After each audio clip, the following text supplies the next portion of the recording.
Welcome to the Good News Ride Home for Wednesday, July 30th, 2020. I'm Jackson Bird. The world's largest nuclear fusion project has begun assembly in France, getting us one step closer to a possible future of unlimited clean energy. Lockdown caused the world to be the quietest it has ever been on record. What does the benefit package look like for former U.S. presidents? Asking for a friend. And how to view the YouTube homepage through the eyes of a flat earther, a prepper, and more. Here are some of the cool things from the news today. Yesterday, the assembly phase began for the world's largest nuclear fusion project. ITER, or International Thermonuclear Experimental Reactor, is a collaboration between China, the European Union, India, Japan, South Korea, Russia, and the United States, and it is located in southern France. Assembly is expected to take about 4.5 years, and when complete, the aim of ITER will be to show that fusion power can be generated safely, sustainably, and scaled for commercial use. If successful, we'll be looking at an unlimited source of clean, renewable energy. Quoting the BBC, "Nuclear fusion is an attempt to replicate the processes of the sun on Earth. It differs significantly from nuclear fission, which has been our only way of getting electricity from atoms since the 1950s. Fission has proven to be hugely expensive. It generates large amounts of radioactive waste and raises serious concerns about safety and the proliferation of weapons. Fusion is the process that drives our sun. Every single second, millions of tons of hydrogen atoms crash together in the tremendous temperatures and pressures of our parent star. This forces them to break their atomic bonds and fuse to make the heavier element helium. Natural solar fusion generates enormous quantities of heat and light. For decades, researchers have been trying to replicate this process on Earth, or build the sun in a box, as one physicist dubbed it. The basic idea is to take a hydrogen gas, heat it to more than 100 million degrees until it forms a thin, fragile cloud called a plasma, and then control it with powerful magnets until the atoms fuse and release energy. Potentially, it can generate power that is low carbon with smaller amounts of waste. It also comes without the danger of explosions." End quote. And quoting further from CBS News, "The idea of fusion dates back to the 1920s, and scientists have chased after the concept ever since. In the 1960s, the Soviets took a major step forward when they developed the tokamak, a donut-shaped chamber that uses a powerful magnetic field to confine a hot plasma to generate fusion. To this day, a tokamak is the leading candidate for industrial-scale fusion and lies at the heart of ITER. ITER's tokamak will be a behemoth.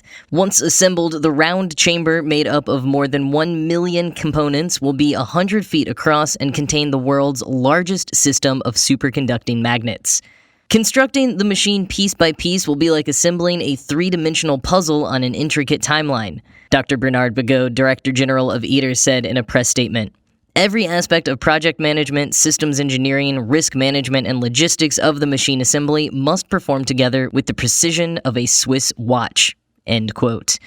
And because of how complex it is, ITER has already been beset by delays and budget overages for years. An article last fall from the BBC laid serious doubts about ITER running on anything close to its proposed timeline, casting doubt that ITER would have a demonstration fusion power plant working even by 2050. So this isn't anything that's going to solve the climate crisis in the near future. But here's a bit more on how the process at ITER will work, quoting CBS News again. "The process to generate fusion energy is both enormously sophisticated and elegantly simple. To begin, a few grams of deuterium and tritium, forms of hydrogen, gas are injected into the huge donut-shaped chamber of the tokamak. The hydrogen is then heated until it becomes a cloud-like ionized plasma. That plasma is shaped and controlled by 10,000 tons of superconducting magnets, and when the plasma reaches 150 million degrees Celsius, fusion occurs.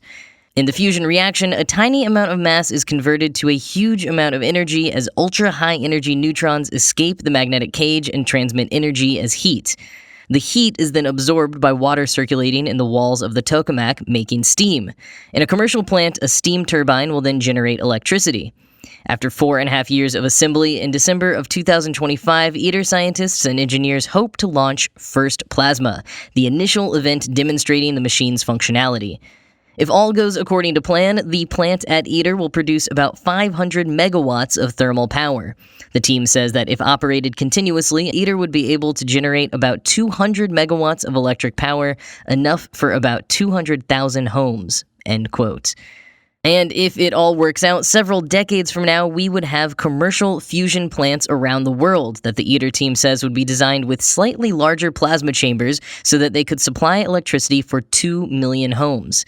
The cost of such operation would be comparable to a traditional nuclear power plant, but without the cost and issues of waste disposal. I find myself having to remain skeptical about this so that I don't get my hopes up. Unlimited clean energy is the stuff of dreams and sci-fi. In fact, it's the plot of my favorite book that I read last year, All Our Wrong Todays by Lan Mastai. In it, clean energy is supplied by some harnessing of the rotation of the Earth and the movement of the planets, not nuclear fusion. But it has nonetheless resulted in an alternate present where most of the world's problems are solved. And because the discovery of the source of energy happened during the Cold War, a lot of the technology that developed is akin to what people dreamt up in the 1950s. Flying cars, meals in pill form, all that Jetson stuff. Time travel also exists, which is where the story really gets interesting. The main character is the disappointing son of the genius pioneer of time travel. He goes back to the discovery of clean energy, messes it all up, and gets trapped in our real-life 2016 dumpster fire. The author, Lan Mastai, also happens to be a writer and producer on the TV show This Is Us, which, when I found that out, made so much sense because the novel is an absolutely gut-wrenching page-turner with all kinds of twists and turns, just like an episode of This Is Us. So if you're into time travel or speculative fiction or just want to play around in a world where clean, renewable energy is run-of-the-mill, I highly recommend All Our Wrong Todays by Lan Mastai. I've talked before about how much quieter the world has gotten during lockdown, but now scientists are saying that the Earth might actually be the quietest that it has ever been on record. Quoting Wired, an international team of researchers and seismologists analyzed datasets from more than 300 seismic stations around the world, measuring the vibrations caused by human activity, and found that global lockdowns reduced seismic noise, that is, the noise caused by things like movement, transport, and construction, by up to 50%. Scientists think it could be the quietest planet Earth has been since humans developed the technology to listen, the most prominent recorded reduction in so-called anthropogenic noise. They've dubbed it the anthropause, end quote.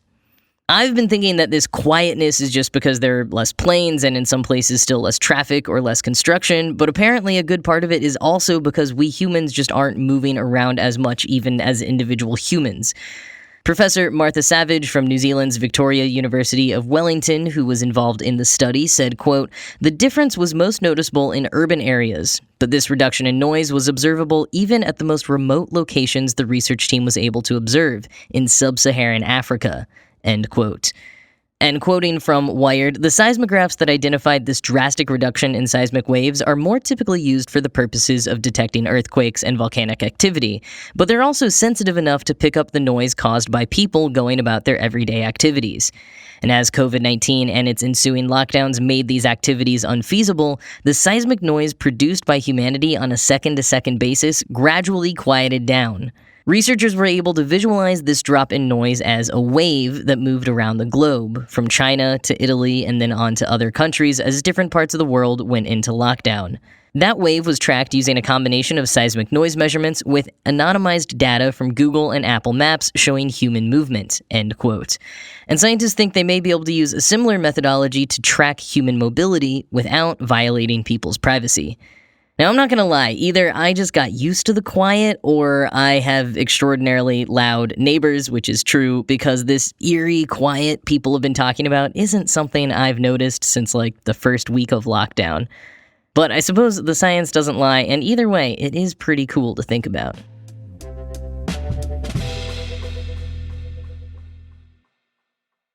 There are a lot of lesser-known things that happen to a person when they become president, and even when they leave office. like the fact that neither current nor former presidents can drive cars on open roads.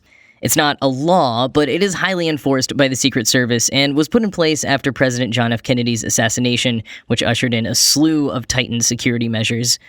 But on the flip side of that, presidents do get a bunch of other benefits when they leave office thanks to something called the Former Presidents Act, which was passed in 1958 by President Eisenhower.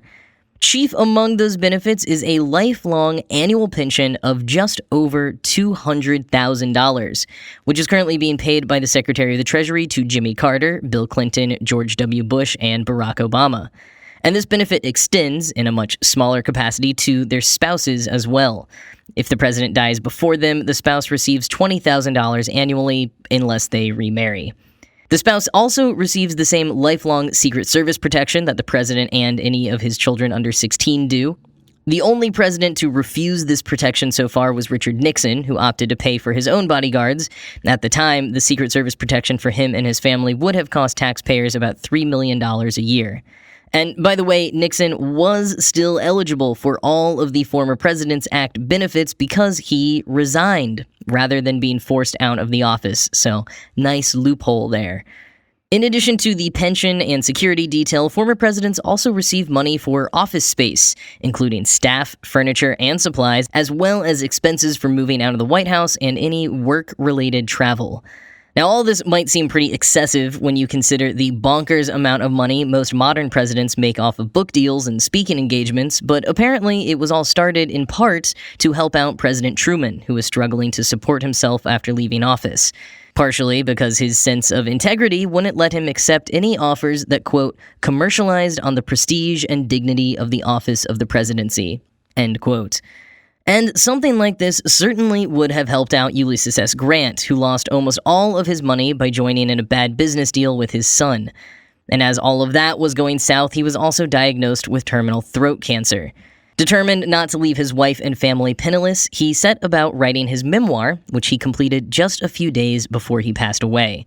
The memoir became a commercial success, providing his wife with the modern equivalent of over $12 million in royalties, which was thanks in part to a very generous publishing deal from Grant's friend Mark Twain, who offered him a very unusual 75% cut of those royalties. And if you are curious about more presidential history, I personally recommend the Presidential podcast from the Washington Post, which spends one episode each diving into all of our 45 presidents.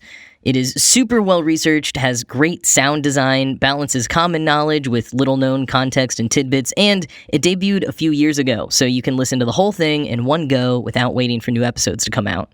Link to that in the show notes. At least since Eli Pariser coined the term filter bubble in 2011, we have all been increasingly aware of the role algorithms play in our individual experiences online. A site called TheirTube wants to show people what the YouTube experience at least looks like for different types of people. You can go to their.tube, which is Their, and click on either fruitarian, prepper, liberal, conservative, conspiracist, or climate denier. And then you'll be served up an example of what the homepage of YouTube looks like for someone from that ideology, with real, clickable videos based on a sort of dummy account. According to the TheirTube site, quote, each of these TheirTube personas is informed by interviews with real YouTube users who experienced similar recommendation bubbles. 6 YouTube accounts were created in order to simulate the interviewees' experiences. These accounts subscribe to the channels that the interviewees followed and watches videos from these channels to reproduce a similar viewing history and a recommendation bubble. Every day, TheirTube retrieves the recommendations that shows up on their YouTube homepage. You can go back and forth in the dates to see different results by clicking on the arrow button, and also see the viewing history of each persona by clicking the Watch History button, end quote. Clicking on the different portals was honestly a bit eerie. Even being as familiar as I am with YouTube's algorithm and the silos that it can create for people, actually seeing some of the videos that exist out there took me aback for a minute. And this could be something unique to someone like me who has been involved in the YouTube scene in so many different ways for as long as I have, but when I clicked on one of the portals, I found an hour-long video talking about an incident at a conference that I was actually present for 3 years ago, being told from the perspective of one of the people who had harassed some of my acquaintances. So, yeah, this stuff is pretty wild. But I do think that this site is really important because it has never been more vital and more challenging to understand where someone you disagree with is coming from. So many of us are working from completely different sets of information, and within those various sets, we've created near impenetrable echo chambers so that we're only encouraging each other and never seeing or in no way believing facts or opinions that would contradict our own beliefs. Quoting again from their tube, "On an average day, people around the world watch 1 billion hours of video on YouTube. 70% of these videos are recommended by an AI, making each and every YouTube experience unique. These recommendations are good at maximizing user engagement and ad revenue by predicting what a user may watch and suggesting it. While recommendations can be useful, they can also reinforce the same points of view over and over again, trapping you inside a recommendation bubble. So if you're skeptical about climate change, YouTube can recommend even more content denying climate change, confirming the bias that you already have. Humans are biased by default, and any source of information that we make will always be biased, because it's made by humans. With traditional media, you can more easily discern the bias of the content and the source. It's easy to compare Fox News against the New York Times. On YouTube, however, there can be a billion different ways of how this information is shown. And the problem with this? It's difficult to understand what kind of information bubble you're in because there's no easy way for you to compare your YouTube experience to that of others." End quote.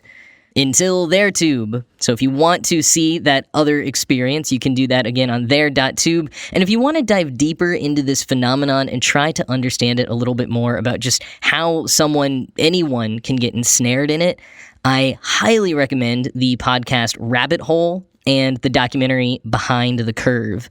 So Rabbit Hole is a New York Times produced limited series podcast investigating the origins and impacts of everything from the alt-right and QAnon to PewDiePie and more.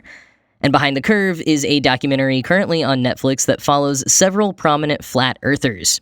Yes, really. And it is incredibly worth your time if you have any interest in understanding the double-edged sword of online communities. Links to both of those and their tube are, as always, in the show notes.